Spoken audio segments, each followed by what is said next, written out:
You're such an asshole.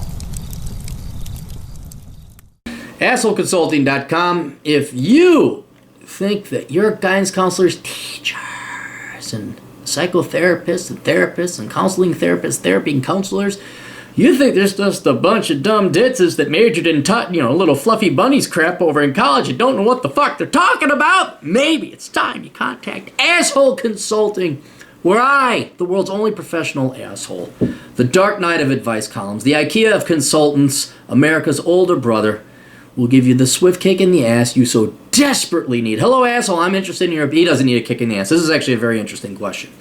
Hello, asshole, I'm interested in your opinion on so-called exit interviews. I'm 26 male, worked at an IT job for a few years. I have a better job lined up. My immediate boss has given me a positive reference for my new job and hopefully will for future jobs. For the last few months, I have had a bad intuition about high management, including a few verbal confrontations being written up for it. Our new HR person, who's a typical HR ditz, whom I do not trust, will want to do an extensive exit interview. Should I say, no, it's time for me to move on, give the standard positive answers, or go into detail about the problems of the company? What is your take on the matter? Thanks. And how much will a YouTube video request be? All right, lower the price on this one a little bit because this is very important. When you get an exit interview, let's put it this way. Work, your relationship between your employer and the employee is just like a boyfriend and a girlfriend or a husband and wife. And when one leaves, that's one person firing the other. Like when you quit your job, even if it's on good terms, you find it better, that's you firing your boss. That's you firing your employer. Right? Your employer doesn't like you, they fire you. Right? Or not even as bad as firing. You happen to just break up like, oh yeah, we're closing down the division or the company's going bankrupt. So it isn't necessarily always malicious. And there are good breakups and bad breakups. Now, a good breakup means you got along just fine, but for whatever, you got a better job offer, or you also started to see some writing on the wall, and there's some bullshit going on, you didn't like that. And I would not say 9 out of 10 times, but 99 out of 100 times, when you put in your 2 weeks, or you quit or whatever reason, you terminate your relationship, you fire them, they don't give two shits why you left. Because they're probably about to fire you anyway, and they always know better because they're employers. That's why all businesses stay in business forever and never go bankrupt. So when they ask for an exit interview, that's like a girlfriend saying, what did I do wrong? Holy shit, we lost a valuable asset. There might be something wrong with us. What's wrong? Now, if you want to be nice, you could do the exit interview.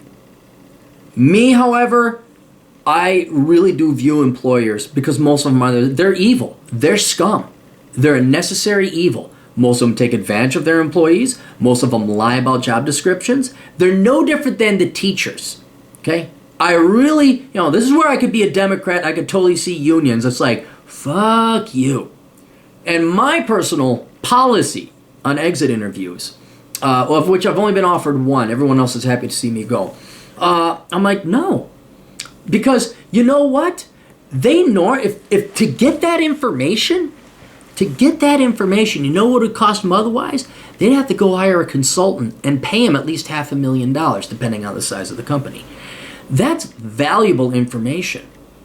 And so I say, you can do an exit interview, but you're going to pay me $500 an hour.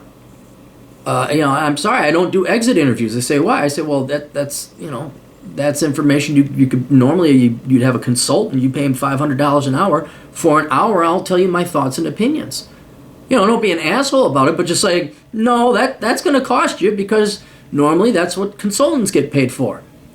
And then you could go ahead. So that's what I normally do. No one's ever taken me up on it, because I'm always trying to make a little bit of money, like, blah, blah, blah, blah. But then, the next day, the next year, you're all in financial trouble. We brought in Accenture Consulting. We're paying them $8 million a day. What's wrong with us? Even though we could maybe ask, I always got a kick out of that. These idiots, they will always go hire a bunch of MBA-laden fucktards from like your consulting companies, when all you have to do is ask your fucking employees. It's like being in war. You got captains all the way up to generals. They're sitting there and they got their little map out, although it wouldn't be a map. This is the olden days. What do you think's going to happen? Let's consult another general in another army. Has nothing to do with this war. Hey, General, fidget with nuts. What do you think's going on here? They never ask the guys on the front fucking line. They don't ask the privates, the corporals, the sergeants. They don't ask the second lieutenant. They don't ask anybody in the field. All right, and now all of a sudden, oh my God, Bob's quitting. His name isn't Bob. Bob's called Bob. What's, now they're like, oh shit, something's wrong. And if they want to know what's wrong, well, then they can pay you a consulting fee on par with what they'd normally have to pay. And that's about $500 to $800 an hour, depending on how big and ritzy hoity-toity they want to become. Bain and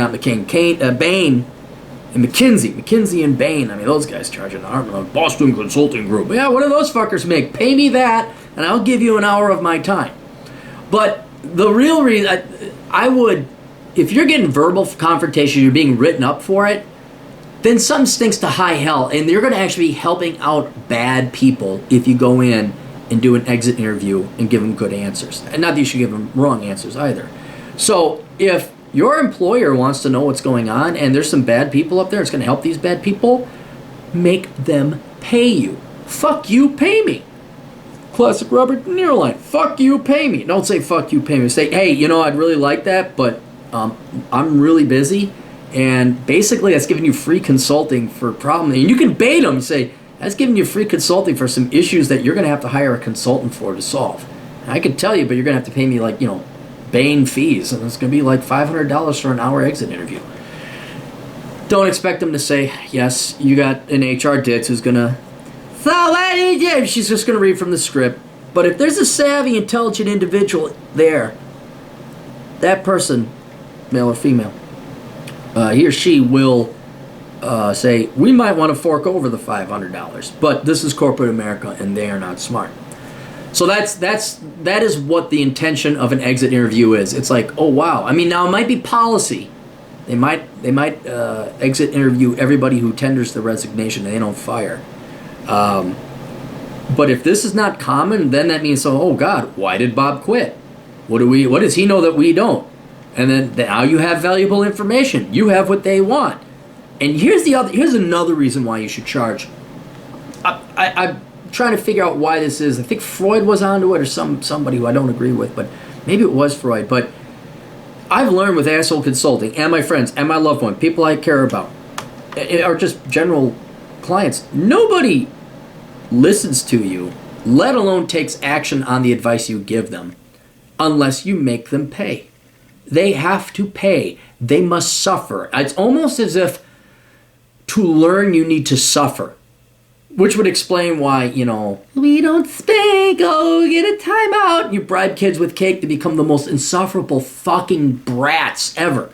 There's no older brother beating the fucking shit out of them. There's no dad spanking them. I know. I got a lot of Stefan Molyneux people. And I agree with Stefan if you're Stefan Molyneux. But you guys ain't Stefan Molyneux. But it's almost like people don't learn unless there's a price attached. There has to be pain in order for it to register in the brain. And so what I think is if you really want them to improve, make them pay. Because I guarantee you, all the other exit interviews, all those, they're shredded. No one gives a shit about it. No one cares about it. So that's what I would do. I would charge them because you have information they want.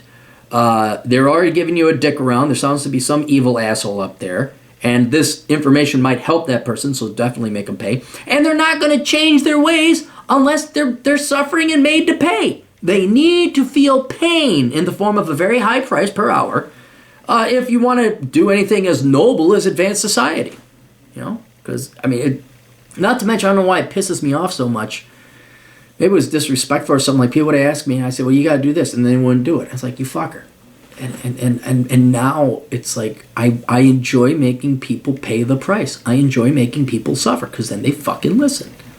Sweetheart, honey, could you please, dear?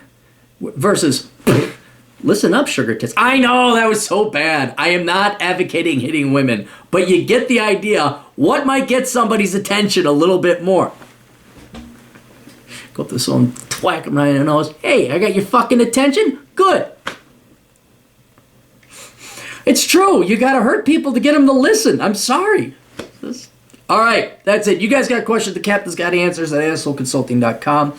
They are truthful answers, not the Oprah answers. Well, maybe we could have a mocha and some chamomile tea. We could discuss why you're leaving.